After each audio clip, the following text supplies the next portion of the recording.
Good afternoon and welcome to ICU Lunchtime News.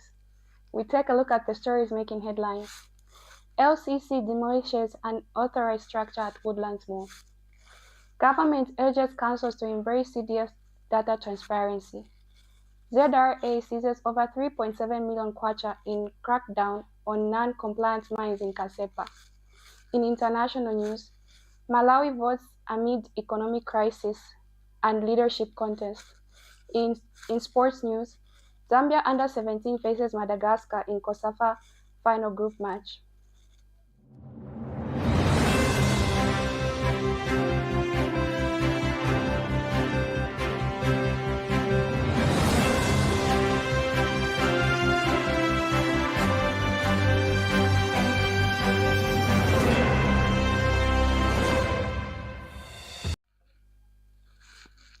With the news details, my name is Natasha Nyendwa.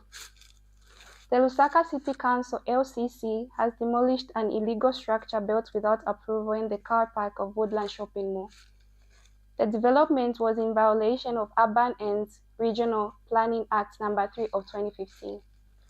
In a statement issued to ICU TV, the council warned developers against bypassing legal procedures, noting that unauthorized structures threaten public safety and urban order.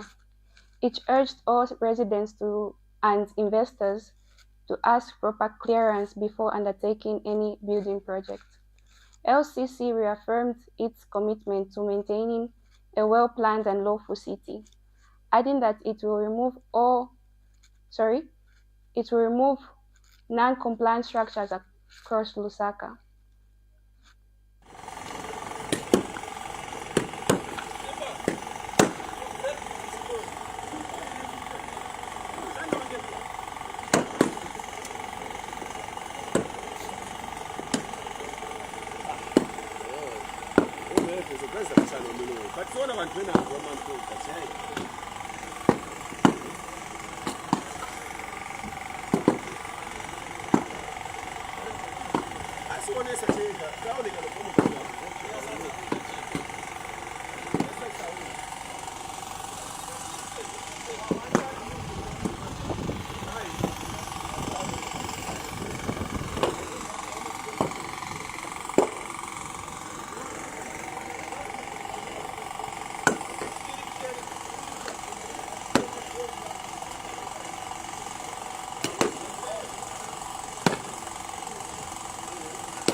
Local Government Secretary Nicholas Phiri has called on councils to update CDF dashboards and websites promoting transparency and easy citizen access to project information. He emphasized the importance of accurate, real-time data in driving informed decisions and addressing community needs. Phiri encouraged stronger ties between Smart Zambia, council stakeholders to support full rollout of integrated CDF information management system. The Zambia Revenue Authority (ZRA), through its investigation department, has seized cash amounting to over 3.7 million kwacha and $391 as suspected undeclared income and taxes, following an informant operation targeting 4 non-compliant mines in Kasepa district. This operation is part of the authority's ongoing effort to combat tax evasion, promoting adherence to tax regulation, and safeguard government revenue. ZRA Corporate Commission Manager Oliver Nzala says the mining companies involved in the raid were identified as Katenga Resource Limited, Kenny Reliable, Sunion Investments, and Sino Octasin. Mr. Nzala further confirmed that one of the directors of Sino Octasin, Mr. Huan Xing, was arrested on the site after attempting to bribe a ZRA officer with 10,000 kwacha. He added that the suspect was immediately handed over to Anti-Corruption Commission (ACC) for further investigation and potential prosecution. Mr. Nzala emphasized that ZRA upholds zero-tolerance policy towards corruption and will continue strengthening informed measures to protect national resources and illicit mining activities. The most important thing is to ensure that everyone who's earning income and they are eligible to pay taxes by law is to ensure that they are compliant in their dealings with the Republic of Zambia. And in this particular case, we want to ensure that everyone who's involved in mining of any type of metal, they abide by the provisions of the law when it comes to their tax obligations and rights. So this is what we're doing as an authority. In Kasempa, of course, we did raid 4 companies. These were Katenge Resources Limited, Ken Reliable, Union Investment, and Sino-Octacin. And however, what we did discover is that during our operation, cash amounting to over 3.7 million kwacha and about $3,091 was seized as suspected undeclared income and taxes. Further, one of the directors belonging to directors of Sino-Octacin, Mr. Wang Jing, was arrested on site after attempting to stash about 10,000 kwacha into the pocket of one of our officers at ZRA in an effort to obstruct the officer from carrying out his duties. We have, however, handed over that director to the Anti-Corruption Commission, ACC, for further investigations and possible prosecution. An estimate of 2.8 million kwacha has reported gone missing from the sector's account of the Mulunga Town Council in Western Province. Council Secretary Namenda Kaonga confirmed the matter, noting that irregularity was discovered on July 31, 2025. According to Mr. Kaonga, approximately 2,869,150 could not be traced from the account designated for supporting the function of development departments. He stated that the issue has been formally reported to police and investigations are currently underway. Mr. Kaonga also urged residents to remain patient and calm while authorities work on uncovering details surrounding the missing funds. The IMF's Executive Board has approved Zambia's request for a 3-month extension of the Extended Credit Facility ECF arrangement, now running until January 30, 2026. The extension allows time to finalize the 63rd review of the ECF strengthens Zambia's future program engagement with IMF. Finance Minister Dr. Stumbeko Mosotoani welcomed a decision, calling it a sign of IMF confidence in Zambia's reinforcement efforts, economic stability, and debt restructuring progress. The Mulungushi Textile project in Kabwe is now 90% complete. Key equipment has arrived and power connection works are underway. The project is supported by a $300 million joint investment from the Zambia government Chinese partners. This marks a milestone of China-Zambia cooperation and reflects both nations' commitment to industrialization and the economic revival.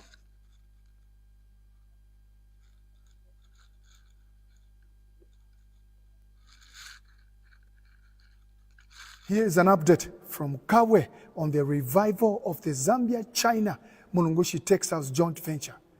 Now, this project, referenced by President Hakainde Hichilema in his address to the 5th session of the 13th National Assembly on Friday, 12 September 2025, is part of the Zambia-China cooperation that also includes over 1 billion United States dollars invested in Tazara following last year's state visit to China. Honorable Mshanga, Madam Speaker, allow me to say I touched on Zambia. I said Zambia we're working on that. But you also be happy that I'm coming to open Mulungushi Textiles shortly. You will be happy about that. Thank you very much. Madam Speaker, we can do a lot more. We are doing these things under difficulties, but we can do a lot more. Working together. Working together. Working together. MP for Wacha.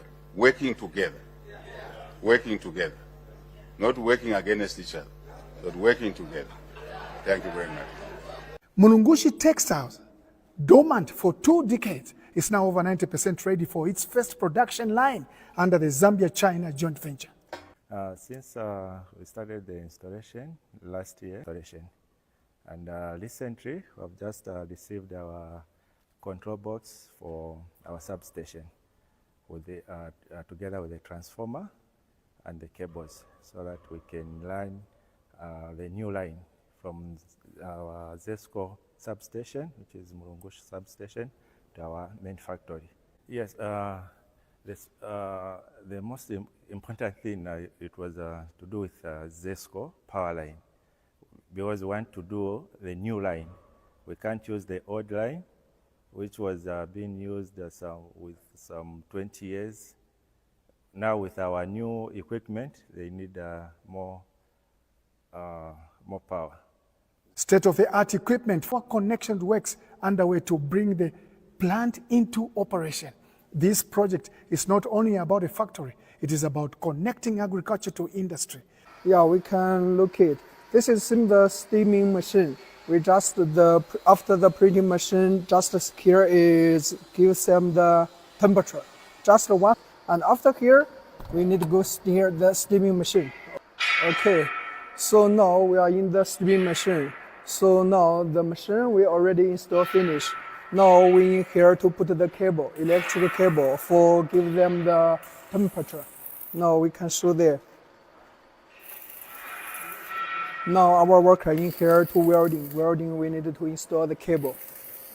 Cotton farmers across Central Province are being registered through the Ministry of Agriculture, ensuring that local production feeds directly into the plant. This guarantees markets for farmers, creating jobs and builds a stronger value chain. At the same time, it anchors Zambia in regional processing and export markets. Located on the Tazara corridor that links Kapirimposhi to Tanzania, Mulungushi Textiles is strategically positioned to serve both domestic and regional demand. Now, the revival is also a practical outcome of Zambia-China relationships. Yes, relationships. Following last year's state visit to China, over $1 billion was committed into Tazara, strengthening transport and trade routes. Together, but lots. Frustration, bagandi sibe buya, baga kuye majani.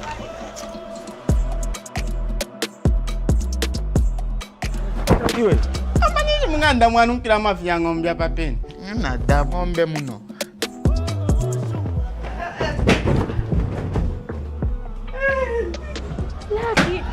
Lucky! Do you know me? Do you know my wife? Have you seen my wife?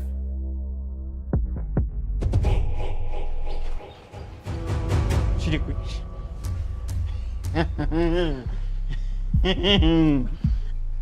Urefu atuaka ni mochari mpiayo. Maybe I should go to the doctors. Bambira ma doctor ati wabora hipondo tu. Ah.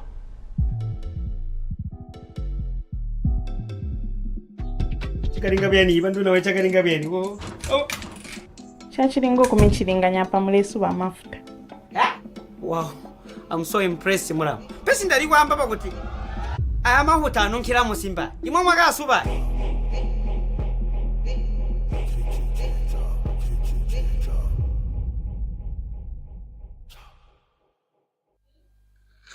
Thank you for staying with us. We now take a look at international news.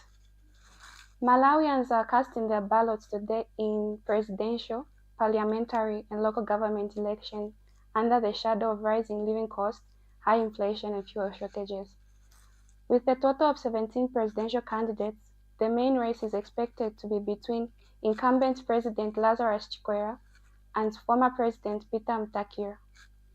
If no candidate wins over 50% of the votes, a runoff will follow. The election marks Malawi's first since the 2019 presidential vote was annulled due to irregularities. Since then, new laws require a candidate to win by a majority. The Malawian Electoral Commission reported over 7.2 million registered voters The Malawian Electoral Commission reported over 7.2 million registered voters are eligible to participate. Economic hardship is at an four-time voter concern. Many are frustrated by shortage of fuel, essentials, and limited access to basic services. Analysts warn that turnout may be affected by disillusionment, especially among young voters. We take a break and stay tuned for sports news. Welcome to the Zambia Research and Development Center, an institution dedicated to national development through capacity building and community development. Established in 2007 by a group of professionals and lecturers, ZRDC has since become a hub of research and innovation in the country. Registered with the Ministry of Home Affairs under the Registrar of Societies, ZRDC pursues cutting-edge research to address pressing social and economic challenges. Get involved. ZRDC engages in activities that stimulate international collaboration, promote knowledge sharing, and make research expertise available to decision makers. Our mission at ZRDC is to foster innovation and capacity building for national development. We believe in addressing poverty and underdevelopment through institutional and capacity building, human empowerment, and gender participation. In our quest to foster innovation and capacity building for national development, ZRDC launched the ZRDC University Sponsorship for Capacity Building and Development Program to facilitate knowledge advancement among ZRDC researchers and those intending to join the research community. Qualified Zambian citizens can pursue education at credible universities in Zambia with guaranteed prospects of joining the ZRDC research community. ZRDC engages in industrial and technological research, covering research development and innovative investigations to drive dynamic industrial development at national and regional levels. Join us at the Zambia Research and Development Center as we continue to innovate, empower, and shape a brighter future for Zambia. ZRDC, fostering innovation and capacity building for national development. Welcome back. We take a look at the sports news. Zambia's under-17 men national team will wrap up their COSAFA Under-17 African Cup of Nations qualifiers campaign this afternoon with a Group B match against Madagascar at Hart Stadium. Having lost 4-0 to South Africa and 2-1 to Malawi, the Junior Polo are out of the tournament but will remain aiming to end on a high. Coach Chris Kawunda's side is looking to salvage pride and build momentum for future competitions. The final squad has been named and the match will kick off at 15 hours. The Information and Communications University is driving the thrill for the nation in research and development. Enroll now for full-time and distance programs in the School of Engineering, Humanities, Business and Education. To apply, visit our website at www.icuzambia.net or call us on +260 211 221 662 or 0966 342 359. Sponsorship is available. Enroll now.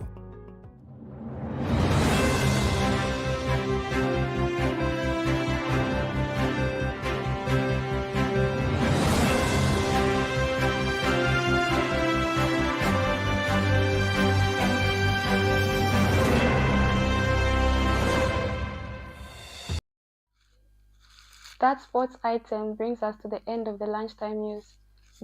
Before we go, we take a look at the stories that made headlines. LCC demolishes unauthorized structures at Woodlands Mall. Government urges councils to embrace CDF data transparency.